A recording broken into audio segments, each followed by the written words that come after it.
Hello, friends. Welcome to today's reflection and meditation. The title, Turn Again, came to me because I'm always reminded that this process of growing in presence is always a turning again, a turning away from our limited perspectives back to the experience of presence, a turning again from ways we feel caught in various states to move back into that presence.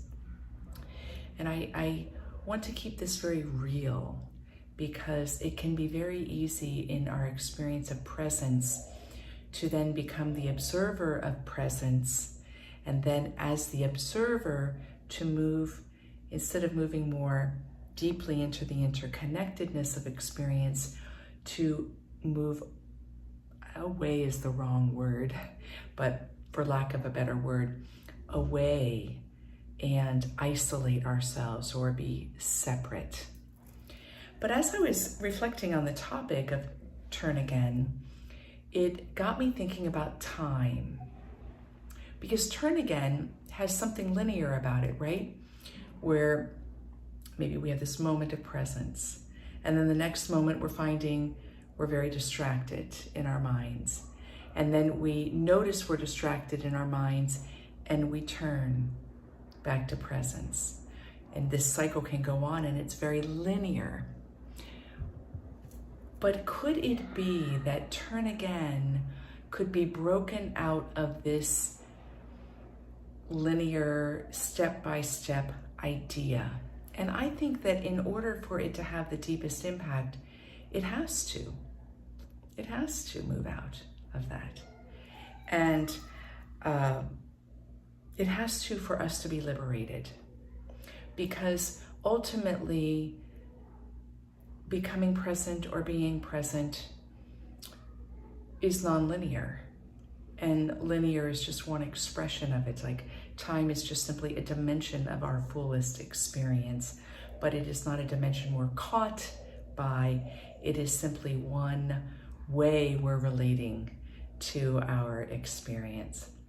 So with that, I thought it might be nice to do a little refresher and reminder on some of the ideas that time itself is not even really linear.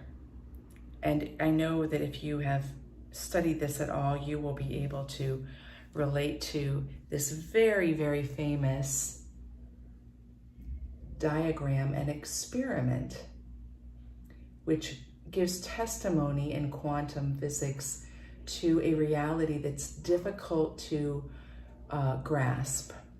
And that is that here is an example. If you look at the two slits in that first gray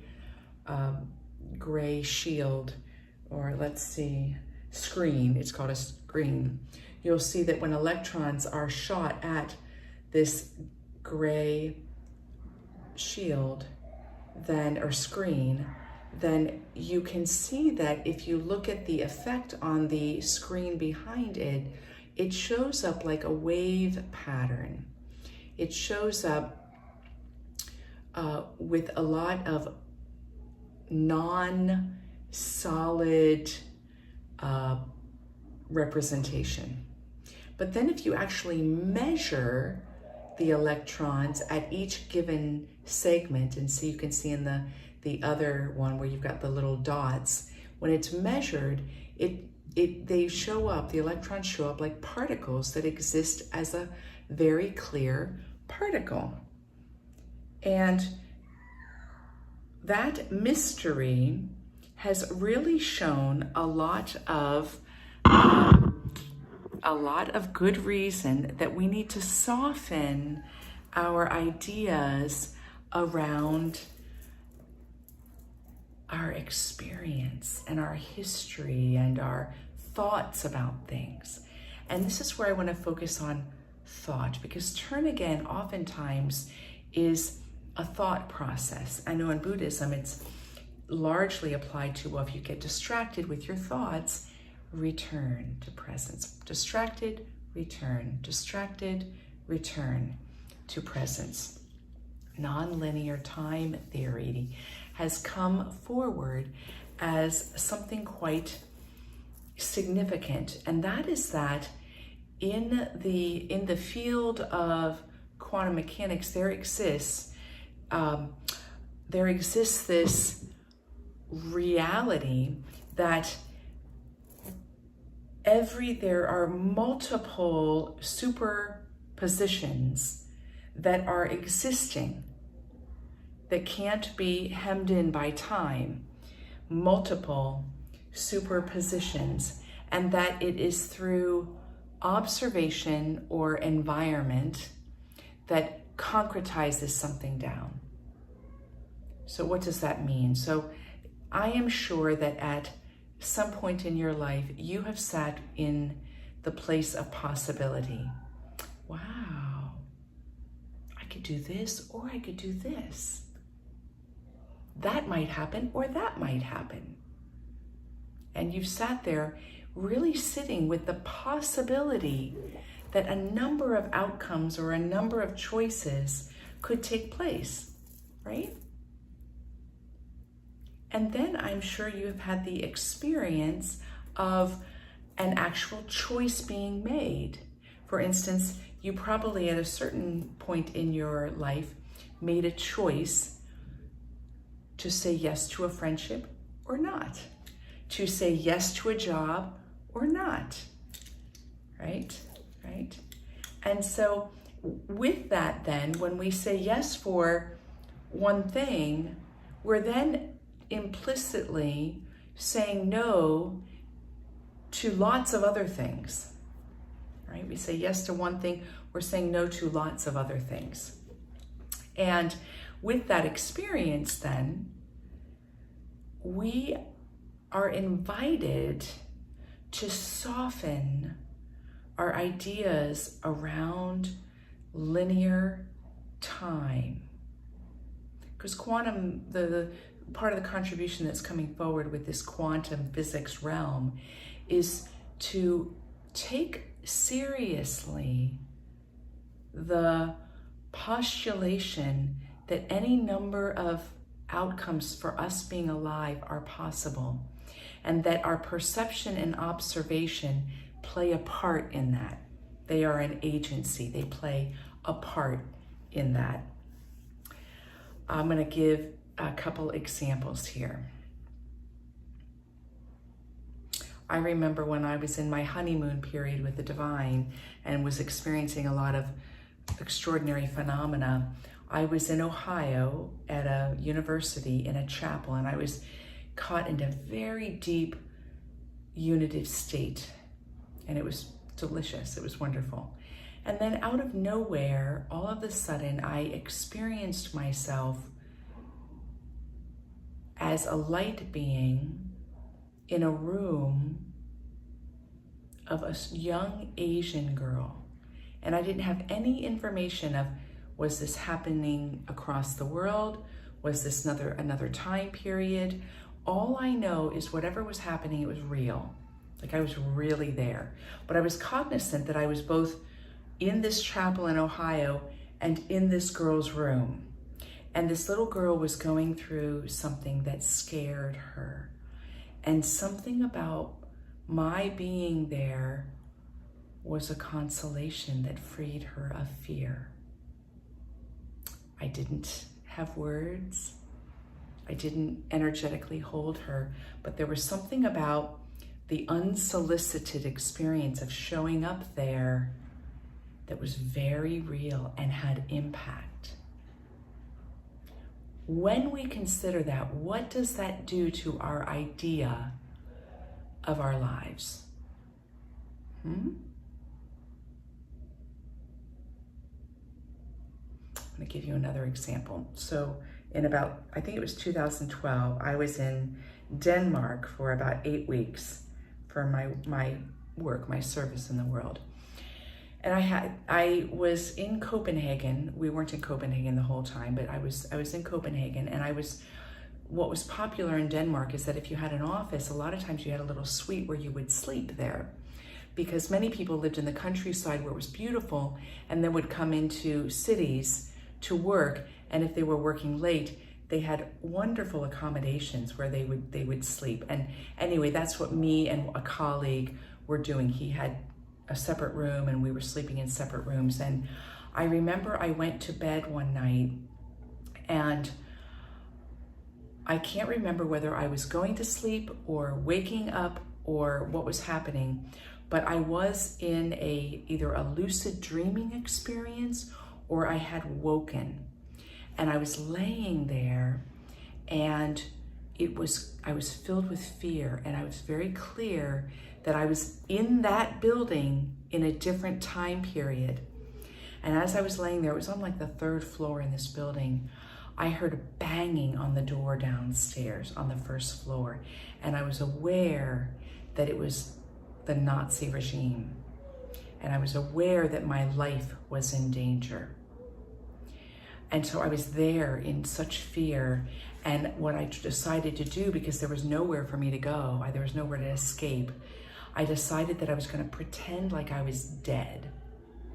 But I was terrified. And I heard the break-in, I heard the soldiers going through rooms and making loud noises and shooting guns. And at a certain point, it's still even so vivid today, I knew they were outside the door. And I was in the dark, and again, I was making the commitment I was going to pretend I was dead. And there was light coming under the doorway. And I remember that I was naked for some reason, but I don't know why. And the man that I was there working with in 2012, maybe we were partners or something, because he was in that room and he was naked and he laid himself on top of me with the hope that maybe he would just be killed and I would be spared. And the door slammed open, and I can still, my nostrils were tinged. There was this gas that was spread into the room. And I want to say mustard gas. I know there was something that felt very yellow about it, but I just remember this singeing smell of this gas. And terrified, I was laying there. And the gas killed the man that was on top of me. And the soldiers did not move. They stayed there. And at a certain point, even though I was pretending to be dead, they came and they threw the body of the man to the side. And they were aware that I was still alive. And they put a gun up to my neck, and I had been suffering a pinched nerve in 2012 in my neck. They put a gun up right to that spot in my neck. And there was terror. I had fear of dying. I was resisting dying, resisting it with all my heart and soul. And then they shot me and I died. What does this story do about time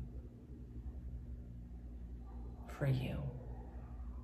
And if you're open to it, I'd like to invite you to pause and see if you can come up with some stories. You might be somebody that has a very multi-dimensional experience like I do in general. You might be somebody that does not. But there are whispers in relation to time happening in your own life. Deja vus would be some. Familiarities, unexpected triggers that aren't based on the reality of your situation.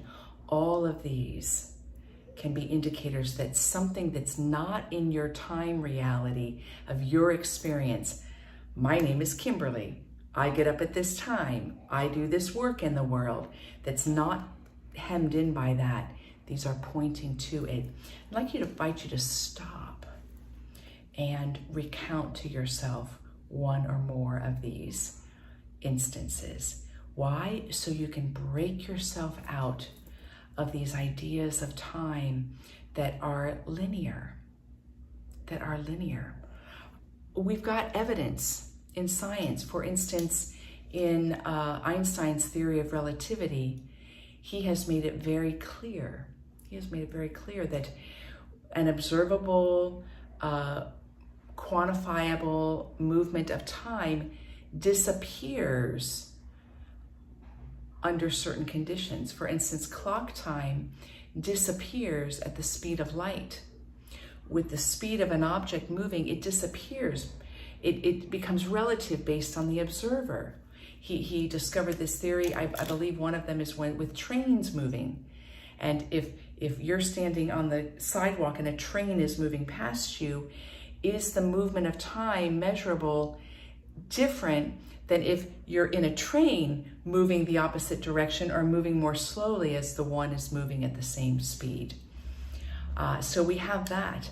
We also have instances like I gave to you that are recordable around time travel. So if all of these kinds of examples are there for us and we're spiritually evolutionary beings, what impact can it have in the relationship to ourselves and our lives? So I'm inviting you to pause this recording and reflect on this for a moment and then come back. Okay, so now that brings us to our practice and our reflection on turn again. Because if we're going to turn again, it needs to be freed of the linear way that we turn again. And this freedom happens not through mental exercise.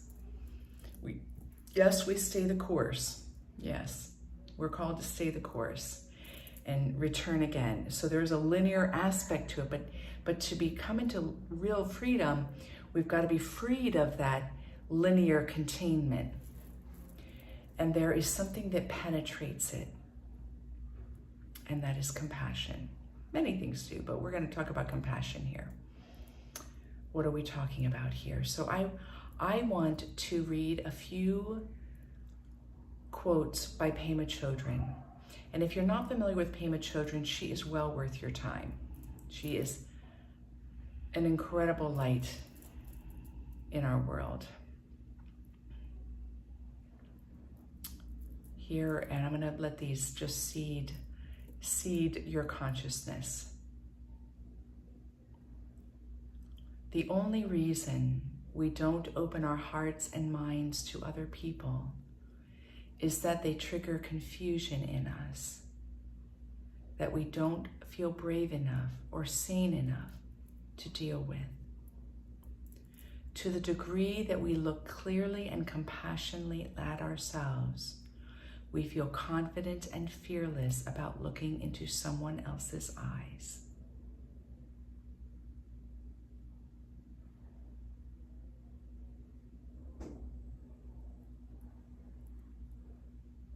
The second quote. The most fundamental aggression to ourselves, the most fundamental harm we can do to ourselves, is to remain ignorant by not having the courage and the respect to look at ourselves honestly and gently. And I'd like to turn this on its head. The most powerful force that we have is the ability to look honestly and gently at ourselves, to hold compassion for ourselves.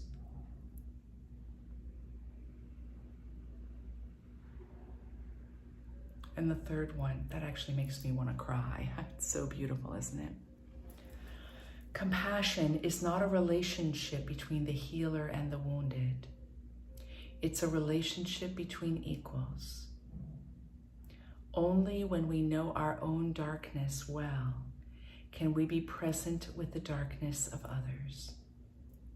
Compassion becomes real when we recognize our shared humanity.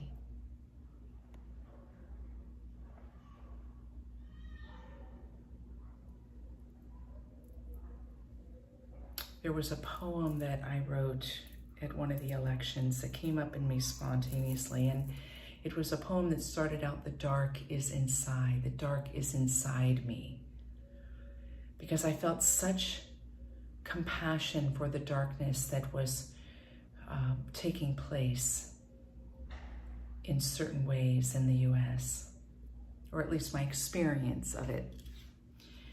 And I found myself very intimate with the shared humanity piece.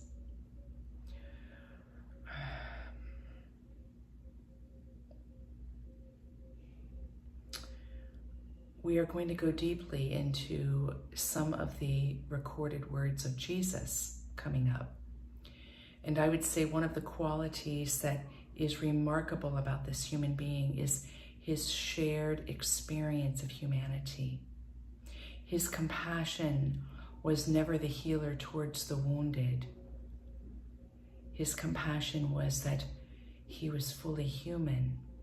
It doesn't matter whether you want to view him as wounded or not, or on a path of enlightenment or not. That's not part of this consideration.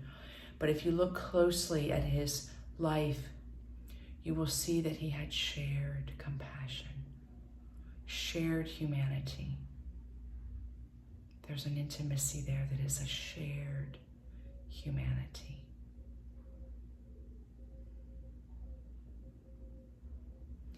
Are you willing? Are you desirous to see and test in on the courage to look clearly and compassionately at yourself? It's always about you. This isn't always about you, but you may have things that you need to deal with, difficult situations, and probably the most difficult is relationship, isn't it? You may have things like that to deal with, to navigate. But the start point is always yourself, to look compassionately. Jesus said in one parable, take the plank out of your own eye so that you can see clearly, and then you will be able to take the splinter out of another's eye. So beautiful, right?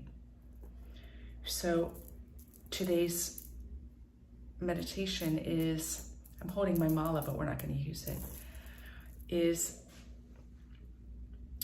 a turning again to be with ourselves wherever we are.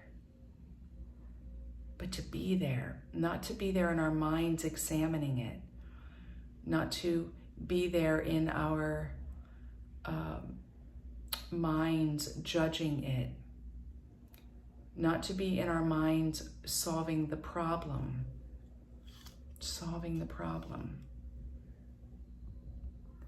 but to be there with presence again and again and again.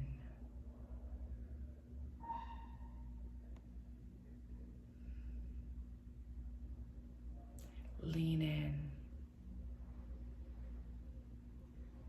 Today is a day to lean into yourself.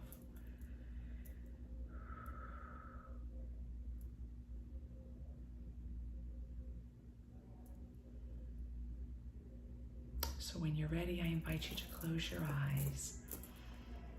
You can use the breath if you want, or you can simply be the observer, non-judgmental, gently with yourself. With your eyes closed, we are together, all, I don't know, we're close to 50, I don't remember the number. All 50 of us, 48 of us, we are together. We are together. We are together. While we are solitary, we are together.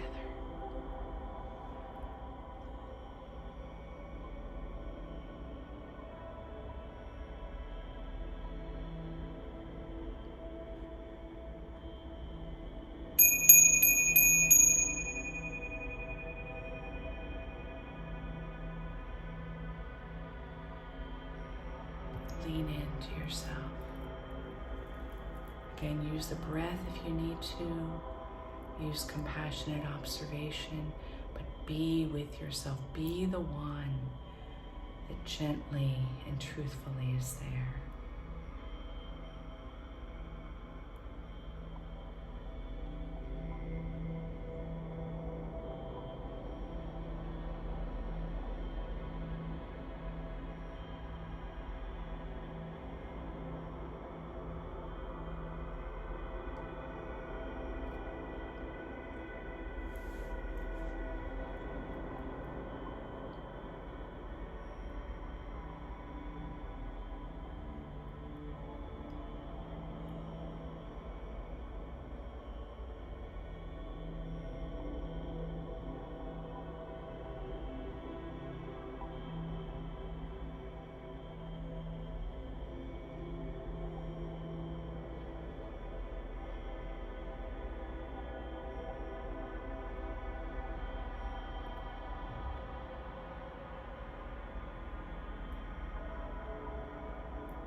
during this time of sitting. I will on occasion ring the bell to help you turn again, just in case you turned away.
bring our turning again experience to a close.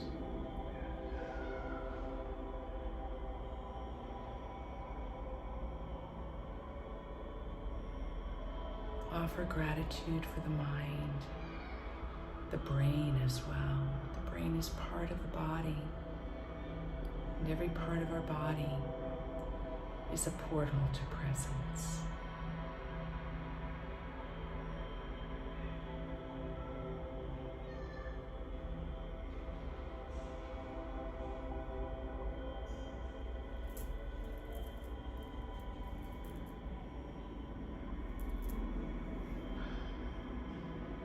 And when you're ready, draw your palms together in front of your heart and open your eyes with Namaste. Namaste, my friends. I know today was a bit longer. Let me end with one of Pema's quotes.